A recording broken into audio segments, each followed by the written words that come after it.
The David Pakman Show at davidpakman.com. Welcome to the bonus show. We've been talking a few times over the last few weeks about what's going on in Chechnya with the LGBT community, just the horrible targeting of gay men, the sort of direction from the Chechnyan government that families should kill themselves, their own LGBT sons, or otherwise the government would do it. Effectively, concentration camps for gay men are happening in Chechnya. It's a disaster. It's a humanitarian crisis on many levels. And we're now learning about, it's sort of you wouldn't necessarily expect this, but there's a Russian LGBT network which is trying to help some of these men. And of course, Russia has its fair share of its own problems with LGBT rights. But there is a network in Russia that is trying to help the gay men that are being so affected, targeted, abused in Chechnya. When you read this stuff, it's almost surreal that this is happening on our planet. Yeah, and it is heartening that some people are trying to make the move to get these people out of these concentration camps, because we know about 100 or in the hundreds of gay men are affected by this right now. Yes, indeed. And generally, you don't want to make comparisons to the Holocaust, but when you're talking about concentration camps, I think it's somewhat warranted. And it reminded me of several movements that got Jews out of Eastern Europe and the area around Germany in that time before World War II. Sure. And, you know, Jewish children, rabbis were able to flee the country and get out to places like Great Britain, to Palestine, to the United States. So, you know, there's some similarities there, I would say. There is an NGO that has been working to get gay men who have been targeted out of Chechnya, and it's called the Russian LGBT Network. And there were a couple of interviews done with the group's communications manager via Skype, and they're not releasing the woman's name. And the reports that she had are, I mean, they're basically exactly what we thought was going on based on prior reports. Men saying they're just being haphazardly beaten, sometimes beaten to death. People saying that they are being tortured with electricity. Obviously, they're not being fed properly. You would assume that if there's something like this going on, they're not going to be fed properly. They don't have nearly the amount of water that a human needs to sort of be even moderately hydrated, and they've confirmed that indeed people have died during what's going on. It's utterly disgusting. Do we know if there's any forced labor going on? I haven't read anything about that. Yeah, you have to wonder what the Chechnyan endgame is for these men, because if their goal is to eliminate gays from that nation, yeah, would killing them be the next step, or do you think they're avoiding that now because there's going to be so much international outrage if they were to do that? Well, will there be? I mean, obviously there will be outrage ideologically, but if they don't actually fear that someone is going to come in and make them stop what they're doing, maybe they don't care about that. I don't know. They clearly they believe they're right, and a lot of this is influenced by the religious views, the Islamic religious views in the region. And clearly when you have beliefs because of religion, you're usually going to be pretty committed ideologically to those beliefs. Yeah, I mean, with the atrocities that ISIS has been committing over the past few years, it seems like the rest of the world is reluctant to go after them, particularly when it comes to that. Yeah. But the difference here is that, you know, Russia is obviously a sovereign state, whereas ISIS is not. And a majority of the developed countries are going after ISIS right now, and Indeed. You can't make the same case with Russia. Yeah, and you would, I mean, obviously it would be great to say, well, Russia, the Kremlin is not going to allow this, but obviously that's laughable. The Kremlin seems to have no interest in stopping what's going on, and they clearly have the resources. They clearly have a leader who, when he wants to get involved in geopolitics, will get involved in geopolitics, and here opting not to get involved. Yeah, and this seems to get worse and worse because it seems as if the families of these gay individuals have a license now to kill these people. I don't know if they're prosecuted or have to face any consequences if they enact upon that, because their leaders are saying to do it. I mean, it's similar to what's going on in the Philippines in some sense, where it seems to be sort of an extrajudicial it's like vigilantism of some kind. I mean, it's crazy. Hey, another topic we've been talking a lot about is basic income, and I've told you about the Finnish sort of pilot project of basic income, which has been giving a basic income to some citizens of Finland. And we now have some of the first results. They pick 2,000 people. I've told you before about this project several times because it is so interesting. And they're giving them 560 euro, okay?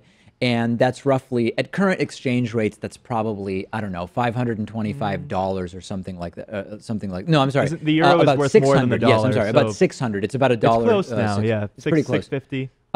So about $650, exactly. So it's not, you're not talking about an amount of money that would disincentivize work, period, because based on Finland being not a particularly cheap country to live in, 560 euros is not going to be, wow, I'm in the lap of luxury and I don't have to work. I missed this. Did you say per week or per month? I said per month. Okay, that's not much at all. It's not a lot. It's really not a lot. But even at that level, and even with just 2,000 people, the results are already very, very interesting and positive. It turns out that the sort of general emotional disposition of those who are unemployed has decreased significantly, even with just 560 euro per month. The stress levels of the unemployed who are part of this have gone down significantly, according to an official who's overseeing the project. Not really surprising. No, I think that sounds like common sense, honestly. It's not something you would necessarily need a study to prove because, of course, if your basic needs are taken care of, then, of course, your stress levels are going to go down because there's this catharsis that at least you can feed yourself and clothe yourself and shelter yourself for a little while. You know, I think it makes sense. The other aspect of this that's probably positive for emotional health as well is, like most basic income pilots or proposals, you don't lose any of the money if you work. There's no phase out because when you look at, for example, the way we do unemployment benefits here in the United States, there is a phase out where you can work up to a certain amount and still retain the unemployment benefits, but they begin to phase out. And there's a point at which the system could actually disincentivize work. Now, if you're thinking ahead, you would say, okay, by taking this job in the short term, I'm just replacing money I'm already getting from unemployment with money I would be getting by working. Why wouldn't I just not work and take the unemployment benefits? But of course, if you see the initial job as a path to a bigger and better paying job, it would still be worth doing it. But needless to say, there is a sort of counter incentive system with it. With all of the basic income programs that I've seen proposed that make sense, there's no phase out. This is just money that we're saying everybody gets. This is meant to provide some basic cushion. And you can work and you can earn however you want, and you're not going to lose this basic stipend. And that's the thing when it comes to these social safety nets, because you want to make sure that people's basic needs are taken care of, but you don't necessarily want them to be comfortable enough where they're not incentivized to work anymore. Or to do something, at least, that would be positive for society. Yeah, and whether that means the arts or entertainment or something that they're passionate about, I think that's a very good thing. And a lot of people who are against, quote, handouts will say, no, no, no, no. We're not just going to give money away. It needs to be means tested, and there needs to be a phase out. What they're forgetting is that the level of bureaucracy and the expense that comes with it of administering a lot of these programs could exceed just giving a small stipend to everybody. And this is a similar argument to single-payer healthcare, which is if you eliminate the entire medical billing apparatus, as well as what is happening in terms of the management of insurance programs by insurance companies, if you scrap all that, you eliminate a significant portion of what the costs are for health insurance. With regards to the stress study that they conducted, I wouldn't be surprised if long-term those stress levels started going back up. Really? Because it seems like in developed countries, and you're doing somewhat well, all your needs are taken care of, we find a reason to stress about other things, whether it be our relationships or specific things going on in Earth. Hedonic adaptation is the term, as it's called. And usually we think about it as the more your life improves and you earn more money and typically you develop a more expensive lifestyle. At first you sort of enjoy it, but then it becomes your new baseline and you're completely adapted to that level of expenditure and the lifestyle that it provides.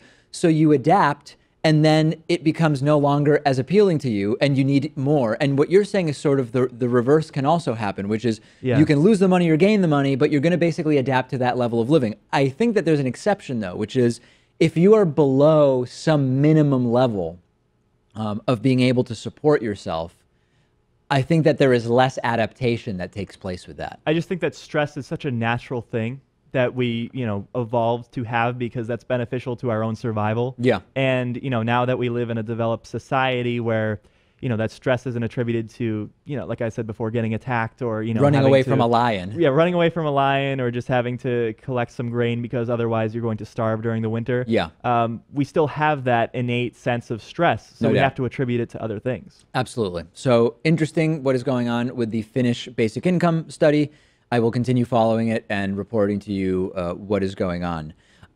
There's a lot of progressives, based on the number of articles that have been written about this, that are really angry about something that was done by the New York Times. Michael Kinsley, via the New York Times, wants readers to email him good things about Donald Trump, good things Trump has done or good qualities about Donald Trump, and saying this is not a forum to debate issues.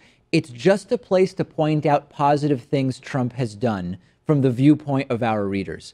And the criticism, and one that I agree with, is you're normalizing total and utter extremist, clueless actions by saying, hey, we're not going to debate. There's room for debate. This is just to praise the president. Maybe there isn't much praise to give the president. That's objectively possible. And this is fairly being slammed as a forced attempt to just say positive things about someone who maybe doesn't deserve to have positive things said about them. This is the sort of thing that you do when there's some fight on the playground in elementary school and you have two 8-year-olds in the principal's office and you tell them each to say something nice about each other to mitigate the situation there. But when you're dealing with a guy who's the most powerful man on earth and has done all of these atrocious things, both in his personal and business life, and now that he's the leader of the free world and making things even worse, it's just not warranted. Foreign policy disasters, economic disasters, foreign domestic policy disasters. People are going to die because of the actions that he takes, and he knows that that doesn't have to happen. And Michael Kinsley just wants to take a break from it to just say nice things about the President of the United States. I encourage the audience to politely write to Michael Kinsley and say, you are part of the problem by normalizing. We could do a cover-to-cover reports on different Trump scandals every day and not run out of material.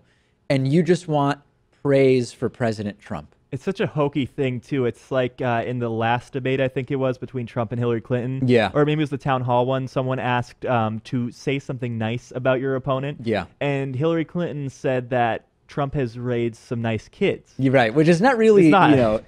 And the way she said it was not even giving him praise, because you could say, I think he's done a great job as a father, In which is raising not his what kids, she said. right? It was something like he has a great family or something like and that. that which reflects well on him. Yeah, it was pretty vague. And then what did Trump say about Hillary Clinton? Something like she stands up for what she believes in. Yeah, she's a fighter. She never gives up. Yeah. I mean, it was clear that he wasn't too prepared for that question. Yeah, I think that there was more value in that, though, than what Kinsley is doing with the New York Times, because that actually gives you insight into two people that you're going to ultimately be deciding on to represent, to lead the entire country. So you could argue that particularly if they were unprepared for it, that makes slightly more sense than Michael Kinsley saying, send me positive stuff about Trump. Okay, so it's clear what our position is on this, but that aside, what is one positive thing that you would say about Donald Trump? I think that he's done a great job of going from those completely oversized suits that he's been wearing for decades to accepting someone's recommendation that he get a slightly more tailored look. Interesting. Yeah, GQ had a whole special on this where they said that he should cut down on the tanner.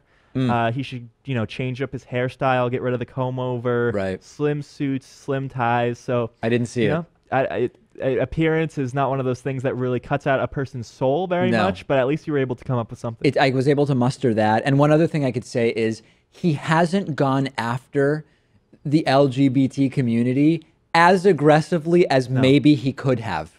Right. Yeah. I mean, I don't know. Like, this is what I'm coming up with. He didn't change his mind when it came to everything. That trade policy. Just most Why am stuff. I blanking on this? The trade policy. TPP, NAFTA. TPP. He benefited from the fact that it was dead months before he was inaugurated. That certainly helped him. But yeah, but that aside, yeah. We're digging pretty deep here. All right, that's it for today's bonus show. The David Pakman Show at davidpakman.com.